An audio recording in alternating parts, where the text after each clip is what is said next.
Hello, this is your third video on Aviation Weather Service Program. And we're going to talk about the different types of weather information. And weather information can be classified as either observations, analysis, or forecasts.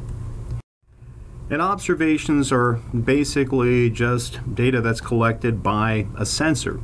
And there are a lot of different types of meteorological sensors. These sensors can be further classified as either being in situ or remote. And what we mean by in situ measurements or observations are ones that are directly measured, such as a thermometer. It's measuring the temperature of the air surrounding it. Whereas a remote measurement or observation is one where we indirectly measure something, such as a thunderstorm. We can see on radar the echo. But what that is a reflection of electromagnetic radiation, and we can detect that, so we remotely measure. So observations can be further classified based upon where they're made. Surface observations are observations that are made at the surface of the Earth.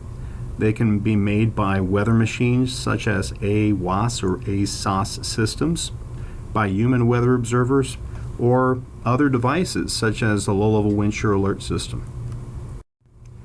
Upper air observations are observations that are made in the upper atmosphere.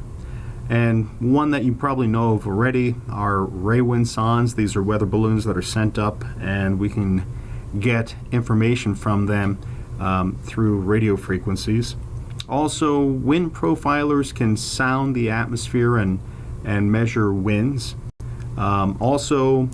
Satellites are measuring the upper air, looking at clouds in the upper atmosphere. Radar is also another type of observation. There's lots of different types of weather radars. Ones that are used for aviation purposes are things like the WSR-88D and also the Terminal Doppler Weather Radar, TDWR. Satellite observations, of course, another type of observation where we have remote sensing from outer space, whether they be geostationary or polar orbiting satellites. And then also pilot reports. Pilot reports are invaluable. These are in situ measurements typically made by pilots, relaying their weather observations from the aircraft. Another type of weather information is analyses. An analysis, one way of describing it, it's a detailed study of the atmosphere based on observations. In other words, we make a lot of observations and then we plot them on a map, and then we try and make some sense of those observations using lines we call isoplex that kind of categorize things or start to develop a pattern. You get to see a pattern based on the lines that you draw on the data. The FAA says that an analysis is just an enhanced depiction of and/or interpretation of observed weather data.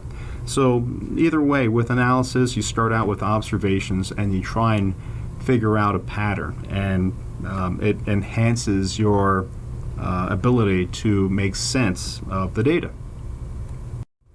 There are lots of different types of analyses. One example is the surface chart, a surface analysis chart, where you have two different types of analyses. You have isobaric analyses or pressure analyses, where you draw lines of constant pressure. We call those isobars. And then the frontal analysis, where you draw fronts. You try and analyze and figure out where fronts are located on the surface chart. Finally, the third type of weather information that you can get is forecasts. And forecasts, according to the FAA, are predictions of the development and movement of weather systems, weather phenomena, based on observations and also mathematical models. We'll talk more about the different types of forecasts and also the methods for forecasting.